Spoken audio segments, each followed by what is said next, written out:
Défaite crève-cœur du Canadien de Montréal hier en prolongation. Mais la question qui se pose, c'est-tu de la faute ou pas de Lane Hutson?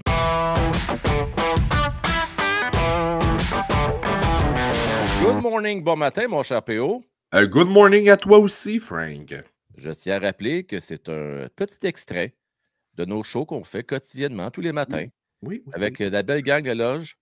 Et je vous invite, si le cœur vous en dit, un, de nous supporter et deux, d'avoir plus de contenu hockey, de vous joindre à cette belle communauté de la loge via Patreon ou YouTube pour la modique somme de 3 cafés par mois. C'est pas pire, ça? C'est.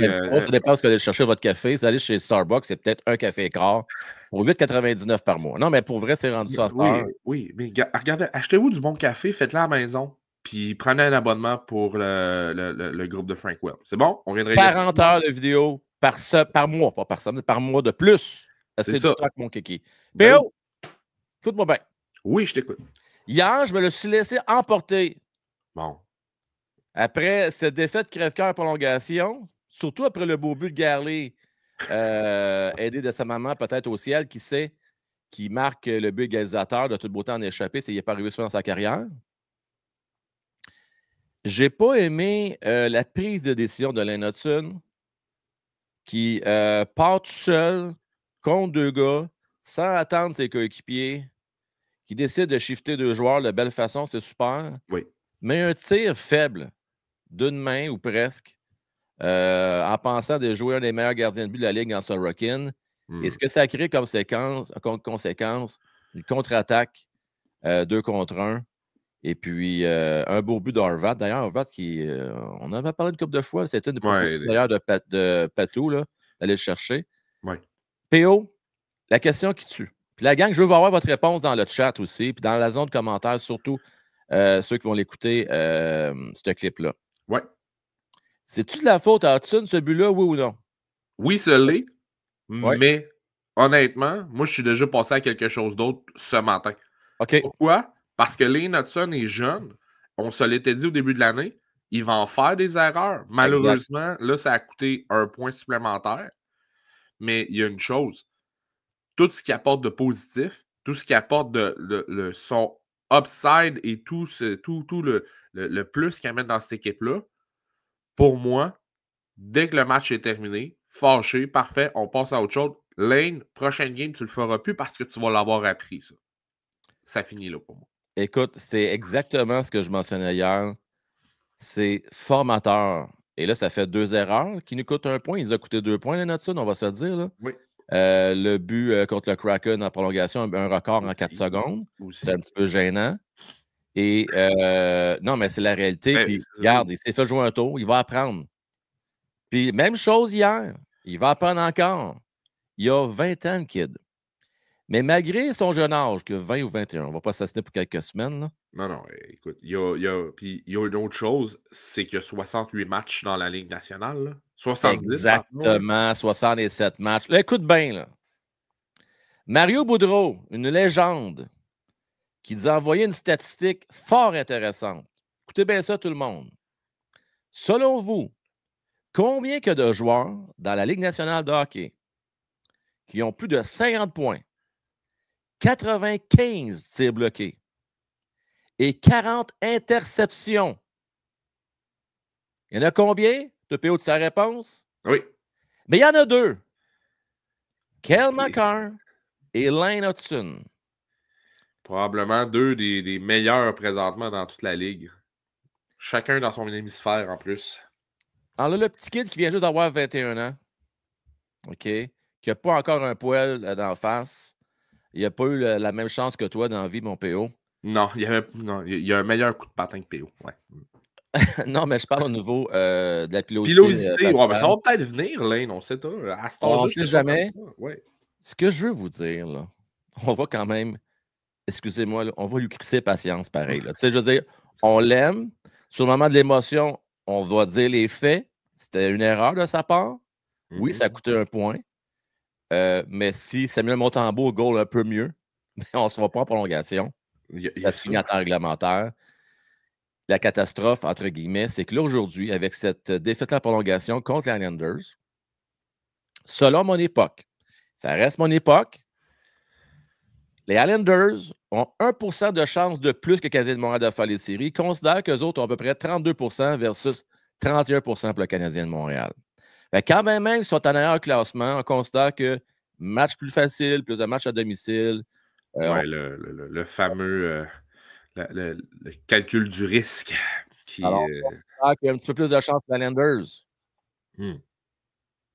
Moi, je fais ça, un gros doigt, non. Allez vous rasseoir, là, vous autres, là. Et les Rangers ont glissé pas mal avec leur défaite contre les Leafs hier. Les Sénateurs aussi ont glissé hier, un petit peu. Les Sénateurs, qui étaient à 98%, là, sont rendus à 92% des chances de faire les séries avec cette défaite-là hier, solide à part de ça contre les Panthers. Contre l'Avalanche, pardon. Hein? Oui. Une grosse correction contre l'Avalanche Colorado. 5-1. Ouais. PO? Oui. Question qu'il faut se dire, il faut se poser aussi. Là. Oui, deux questions au matin. Là. On pose les vraies questions ici. Oui. Question choc. Encore une fois, je vais avoir votre réponse, la gang, dans les commentaires, s'il vous plaît. Allez-y en grand nombre. Dobish ou Monty samedi? J'y vais avec Monty. C'est lui qui est le plus constant dans les dernières semaines. Puis c'est rien contre Dobish, mais tu as besoin d'un 2 points. Puis c'est une grosse équipe avant du CH. Tu y vas avec Monty. Wow. 60% des gens, ou presque hier, mentionnaient que, selon eux, il faut que tu reviennes avec Dobish parce qu'il a besoin d'une pause. Moi, je le vois, là. Il a l'air fatigué, là. Je ne sais pas si c'est mentalement. On a vu ça un petit peu, si on se rappelle. Tu sais, dans le long stretch que je joue bien des matchs, là. Ouais. À un moment donné, il a commencé à avoir la langue à terre. Il a dit lui-même qu'il était fatigué. Lui-même, il l'a dit. C'est pas moi d'autre qui l'invente. Et Dobish est venu sauver le cul. Ça a fait la job, pas à peu près. Est-ce qu'on pourrait réessayer encore? Ça a marché la première fois. Qu'est-ce que tu dis que ça ne marcherait pas une deuxième fois? Là-dessus, 1000% d'accord avec toi et avec ce commentaire-là. La seule chose, c'est si on regarde le calendrier, je pense qu'il y a moyen d'envoyer Jacob Dobish pour autre chose que contre l'Avalanche du Colorado. OK. Donc, tu y vas avec ton meilleur, celui que tu penses. Oui. Historiquement, parce qu'il y a plus d'expérience, plus de départ dans la ligue. Oui. Même si on voit qu'il y a un peu de fatigue dans son jeu, on dit, regarde, on y va. Regardons le calendrier de la prochaine semaine. Ouais. Et suite au match contre Colorado, peut-être justement, on va voir apparaître Dobish pour 2 matchs de suite. Ah ouais, 2 matchs de suite? Ben, si on a de la fatigue du côté de Montembeault, pourquoi pas lui donner un vrai break si Dobish est capable d'embarquer dans le but et d'y aller? Allons-y. Moi, c'est drôle. Moi, je mettrais Dobish, puis je vais voir ce que ça donne. Dobish, il y a un blanc contre Colorado. Là. Tu reviens avec. Là. Tu veux dire, à un moment donné, là, je disais, là, c'est sérieux, là. On veut faire les séries. Là. Et on ne peut plus se permettre grand-chose. On ne peut pas se permettre trop de voler ou bien de downfall. Hier là, on est allé chercher vraiment le strict minimum qu'on avait besoin. Je vais toutes les opinions se valent. Entre autres, Julien qui nous dit non, on va faire jouer Dobish contre les Flyers ou Saint-Louis, des matchs un peu plus faciles. Mais moi, au contraire, je pense que ce serait peut-être bon de donner des matchs plus faciles à Samuel Montembeault puis il regagne confiance. Il a cherché 2 victoires contre ces équipes-là. Vas-y avec Dobish. Là. Je sais pas. Tu sais, regarde, toutes les opinions se valent. Toutes les opinions sont sur la table et tout est valable. Ouais. Mais si je vais logiquement, je crois que ça va être Montembeault samedi. Et ensuite, on va y aller avec Dobish contre Philadelphie et Saint-Louis. Je peux dire quelque chose en tout cas. Jamais un gardien de but va dire écoute, coach, là, je ne l'ai pas, là. Enlève-moi, mets Dobish à la place. Non, c'est ça, exact. Mais les performances parlent par elles-mêmes. Oui. Regarde les 2 derniers matchs. Je veux dire, c'est ça. Il n'était pas là. Fait qu'en tout cas, regarde, voyons voir sa force de caractère, s'il va se replomber. Gros match samedi. Ma crainte, puis on va cesser là-dessus, moi, c'est que si Samuel l'échappe, puis on mange une volée, ça pourrait être inquiétant pour la suite des choses. 3 défaites consécutives. Pas consécutives, mais 3 mauvais matchs, on va dire comme ça. Ouais.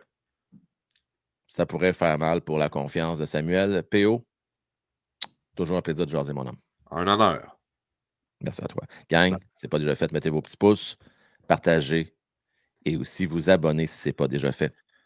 Bon week-end et on se revoit samedi à l'avant-match. On va être à Québec accompagné de PO, Julien, Francis, Matman et Patou.